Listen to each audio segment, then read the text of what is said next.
গাঁৱত থকা লোকপিয়ল সঞ্চালকালয়ৰ মুখ্য কাৰ্যালয়ত লোকপিয়ল 2027ৰ শীৰ্ষ সংগীত মুকলি আৰু মুম্বাইত ব্ৰিক্স সদস্য আৰু অংশীদাৰ ৰাষ্ট্ৰসমূহৰ ব্ৰিক্স ৱেবছ বজাৰ আৰম্ভ। এতিয়া শুনক বিতং বাতৰি। মুখ্যমন্ত্ৰী ডঃ হিমন্ত বিশ্ব শৰ্মাই আজি গুৱাহাটীৰ শ্ৰীমন্ত শংকৰদেৱ কলাক্ষেত্ৰত আয়োজিত কেন্দ্ৰীয় অনুষ্ঠানত মুখ্যমন্ত্ৰীৰ নিযুত মইনা আৰু নিযুত বাবু আঁচনিৰ আবেদন পত্ৰ বিতৰণ কাৰ্যসূচীৰ শুভাৰম্ভ কৰে। অনুষ্ঠানত মুখ্যমন্ত্ৰী ডঃ হিমন্ত বিশ্ব শৰ্মাই ভাষণ প্ৰসংগত শিক্ষাৰ্থীসকলক বিভিন্ন উদ্যোগ তথা কাৰিকৰী খণ্ডত নিয়োজিত হ'ব পৰাকৈ কৌশলগত শিক্ষা আহৰণৰ ক্ষেত্ৰত গুৰুত্ব আৰোপ কৰিবলৈ আহ্বান জনায়।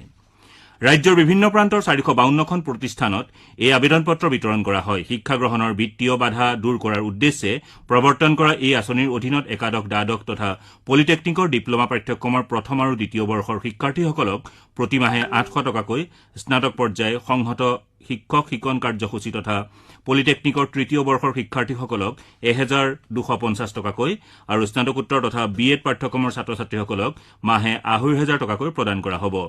শিক্ষাৰ্থীসকলক সৰ্বাধিক 10 মাহৰ বাবে এই সুবিধা প্ৰদান কৰা হ'ব। অনুষ্ঠানত শিক্ষাৰ্থী সহায়ক প্ৰয়াসৰো শুভাৰম্ভ কৰা হয়।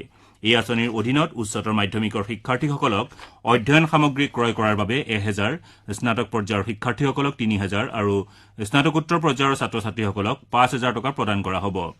অনুষ্ঠানত শিক্ষামন্ত্ৰী ডাঃ ৰণোজ পেগু উপস্থিত থাকে।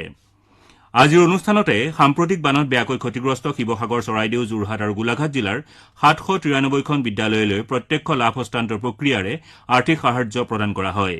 ৰাজ্যিক দুৰ্যোগ সঁহাৰি পুঁজিৰ নীতি অনুসৰি জিলা 4খনৰ বানত ক্ষতিগ্ৰস্ত বিদ্যালয়সমূহক 15 কোটি 86 লাখ টকাৰ আৰ্থিক সাহায্য আগবঢ়োৱা হয়। লগতে শিৱসাগৰ আৰু চৰাইদেউ জিলাৰ 21025 গৰাকী শিক্ষাৰ্থীৰ শিক্ষা সামগ্ৰী ক্ৰয়ৰ বাবে মুখ্যমন্ত্ৰীৰ সাহায্য পুঁজিৰ পৰা 4 কোটি 26 লাখতকৈও অধিক টকা সাহায্য বিতৰণৰ শুভাৰম্ভ কৰা হয়। গোলাঘাট জিলাত আয়োজিত জিলাভিত্তিক অনুষ্ঠানত মন্ত্ৰী অতুল বৰাই অনুদান পত্ৰ বিতৰণ কৰে। বোকাখাটৰ JDSG মহাবিদ্যালয়ত আয়োজিত অনুষ্ঠানত মহাবিদ্যালয়খনৰ 2220 গৰাকী ছাত্ৰ ছাত্ৰী এই আঁচনিৰ আওতালৈ আহিছে বুলি মহাবিদ্যালয় কৰ্তৃপক্ষই সদৰি কৰে। একেদৰে কোকৰাঝাৰ, বজালী, কাছাৰ, গোলাঘাট, বিশ্বনাথ, ডিব্ৰুগড়, লখিমপুৰকে ধৰি অন্যান্য জিলাসমূহতো আঁচনি দুখনৰ আবেদন পত্ৰ বিতৰণৰ শুভাৰম্ভ কৰা হয়। BTC প্ৰধান হাগ্ৰামা মহিলাৰীয়ে আজি 104জনীয়া দলেৰে বান বিধ্বস্ত শিৱসাগৰ জিলাত সাহায্য প্ৰদানৰ বাবে উপস্থিত হয়। মহিলাৰীৰ নেতৃত্বত যোৱা দলটোৱে বানত ক্ষতিগ্ৰস্ত দুৰ্গম অঞ্চলৰ প্ৰায় 10,000 লোকক সাহায্য সামগ্ৰী বিতৰণ কৰে। শিৱসাগৰ বিধানসভা সমষ্টিৰ বিধায়ক অখিল গগৈয়ে দলটোক আদৰণি জনাই এইদৰে কয়। 104জন তেখেতৰ পাৰিষদ আৰু বিভিন্ন ধৰণৰ তেখেতৰ দলৰ সদস্যক লগত লৈ আজি আহি এনেকৈ আমাৰ মাজত আহি উপস্থিত হৈছেহি।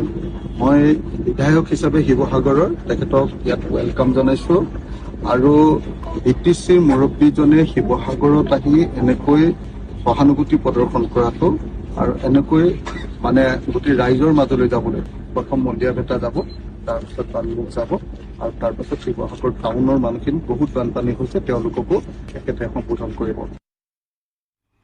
শিৱসাগৰ জিলাৰ বান প্ৰভাৱিত পাণবেচা, কোঁৱৰপুৰ, বেতবাৰী তথা শিৱসাগৰ নগৰৰ বিভিন্ন স্থানৰ পৰা বৈ অহা পানী দ্ৰুতগতিত নিষ্কাশন কৰি বান পৰিস্থিতিৰ উন্নতি সাধনৰ লক্ষ্যৰে জিলা প্ৰশাসনে ব্যৱস্থা গ্ৰহণ কৰিছে। আবদ্ধ পানী নিষ্কাশনৰ গতি অধিক ত্বৰান্বিত কৰাৰ লক্ষ্যৰে ONGC আৰু জলসম্পদ বিভাগৰ বিভিন্ন যন্ত্ৰৰ জৰিয়তে দিনে নিশাই পানী নিষ্কাশনৰ কাম অব্যাহত আছে। ৰাজ্যৰ উদ্যোগ, বাণিজ্য, ৰাজহুৱা প্ৰতিষ্ঠান, সাংস্কৃতিক পৰিক্ৰমা আদি বিভাগৰ মন্ত্ৰী তথা শিৱসাগৰ জিলাৰ অভিভাৱক মন্ত্ৰী বিমল বৰাই বিগত 4 দিন ধৰি শিৱসাগৰৰ সমীপৰ শান্তিপুৰ গাঁও পঞ্চায়তৰ অন্তৰ্গত মৰিদিলোহী শ্লুইচ গেটত চলি থকা পানী নিষ্কাশন কাৰ্য তদাৰক কৰি আছে। ৰাজ্যৰ জলসম্পদ মন্ত্ৰী সুশান্ত বৰগোহাঁই আৰু বিভাগীয় বিষয়া কৰ্মচাৰী তথা স্থানীয় ৰাইজে মন্ত্ৰী বৰাক সহযোগ আগবঢ়াইছে। বানৰ পানী বন্ধ হৈ থকা শান্তিপুৰ অঞ্চলতো মন্ত্ৰী বৰাই কালি পানী নিষ্কাশন প্ৰক্ৰিয়া পৰ্যবেক্ষণ কৰে। উল্লেখযোগ্য যে শিৱসাগৰৰ এই অঞ্চলত 3টা যন্ত্ৰৰে 65,000 লিটাৰ পানী প্ৰতি মিনিটত নিষ্কাশন কৰি থকা হৈছে। কালি পুনৰ এটা যন্ত্ৰ স্থাপনৰ জৰিয়তে মুঠ 1 লাখ লিটাৰ পানী প্ৰতি মিনিটত নিষ্কাশনৰ ব্যৱস্থা কৰা হয়। দ্ৰুতগতিত পানী নিষ্কাশন কৰি বান পৰিস্থিতিৰ উন্নতি সাধনৰ লক্ষ্যৰে পানী নিষ্কাশনৰ গতি অধিক ত্বৰান্বিত কৰাৰ বাবে তেল আৰু প্ৰাকৃতিক গেছ আয়োগ তথা জলসম্পদ বিভাগৰ মুঠ 4টা যন্ত্ৰৰ সহায়ত পানী নিষ্কাশনৰ কাম এতিয়াও অব্যাহত আছে। আপোনালোকে বাতৰি শুনিছে আকাশবাণী গুৱাহাটী ডিব্ৰুগড় কেন্দ্ৰৰ পৰা।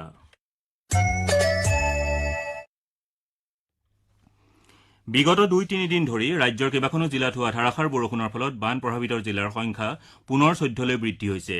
বিগত সপ্তাহটোত বতৰ ফৰকাল হোৱাৰ ফলত বহু অঞ্চলত পানী হ্ৰাস পাইছিল যদিও নতুনকৈ ভালেমান অঞ্চল প্লাবিত হৈছে। সম্প্ৰতি গোলাঘাট, শিৱসাগৰ, ডিব্ৰুগড়, চৰাইদেউ, যোৰহাট, বিশ্বনাথ, ধেমাজি, লখিমপুৰ, শোণিতপুৰ, তিনিচুকীয়া, কাৰ্বি আংলং, দৰং, ওদালগুৰি, কামৰূপ মহানগৰ আৰু নগাঁও জিলাৰ বিস্তীৰ্ণ অঞ্চল প্লাবিত হৈছে। বানত ৩৮টা ৰাজহ চক্ৰৰ ৫৬৩খন গাঁৱৰ ১৬,৯৫১ হেক্টৰ কৃষিভূমি নষ্ট হোৱাৰ লগতে ১,৬০,০০০ৰো অধিক লোক প্ৰভাৱিত হৈছে।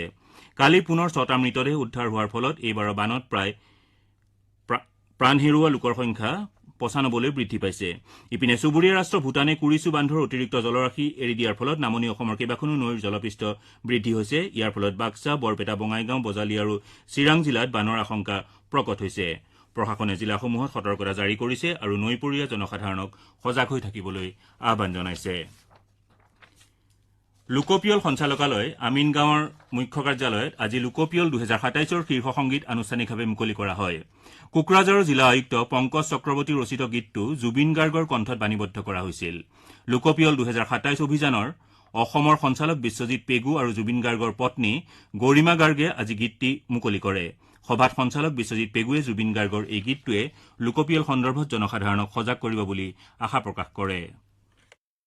আমাৰ যিটো সেন্সাস 2027 পাব্লিচিটিৰ কাৰণে আমি আজি থিম সং লঞ্চ কৰিছো সেন্সাস 2027।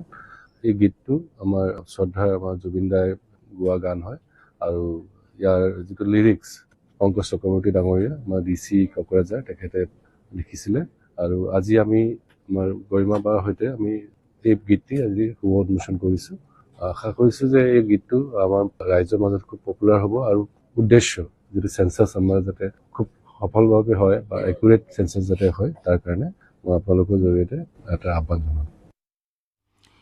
এই অনুষ্ঠানত লোকপিয়লৰ অতিৰিক্ত সচিব পাৰ্থ পেগু, নডেল বিষয়া ডক্টৰ নিজৰা শৰ্মা, লোকপিয়ল অভিযানৰ যুটীয়া সঞ্চালক ভাৰতী চন্দাকে আদি কৰি ভালেসংখ্যক বিষয়া আৰু সংবাদ মাধ্যমৰ লোক উপস্থিত থাকে। ব্ৰিক্স সদস্য আৰু অংশীদাৰ ৰাষ্ট্ৰসমূহৰ ৫০০ৰো অধিক প্ৰতিনিধিক একত্ৰিত কৰি সৃষ্টিশীল অৰ্থনীতিৰ বাবে প্ৰধান আন্তঃৰাষ্ট্ৰীয় বজাৰ ব্ৰিক্স ৱেবছ বাজাৰ আজি মুম্বাইত আৰম্ভ হয়। মহাৰাষ্ট্ৰৰ সাংস্কৃতিক পৰিক্ৰমা মন্ত্ৰী আশিষ চেলাৰ, তথ্য আৰু সম্প্ৰচাৰ মন্ত্ৰালয়ৰ সচিব চঞ্চল কুমাৰ আৰু অন্যান্য বিশিষ্ট লোকসকলে বন্তি প্ৰজ্বলনেৰে এই দুদিনীয়া কাৰ্যসূচীৰ শুভাৰম্ভ কৰে। এই অনুষ্ঠানত ভাষণ দি মহাৰাষ্ট্ৰৰ সাংস্কৃতিক পৰিক্ৰমা মন্ত্ৰী আশিষ চেলাৰে কয় যে আজি ভাৰতে বিশ্বগুৰু হিচাপে উচিত স্থানত উপনীত হোৱাৰ লগতে অৰেঞ্জ অৰ্থনীতিৰ গুৰুত্বপূৰ্ণ স্তম্ভ হৈ পৰিছে। তেওঁ কয় যে ব্ৰিক্স ৱেবছ বজাৰ এনে এখন মঞ্চ য'ত ব্যৱসায়িক ধাৰণাসমূহে সীমা অতিক্ৰমী সুনিৰ্দিষ্ট অংশদাৰিত্বলৈ গতি কৰিছে। তেওঁ উল্লেখ কৰে যে শিল্প আৰু প্ৰযুক্তিৰ মাজত থকা সীমা বিলীন হৈ গৈছে, যিয়ে গোলকীয় সৃষ্টিশীল অৰ্থনীতিৰ ভৱিষ্যত গঢ় দিছে।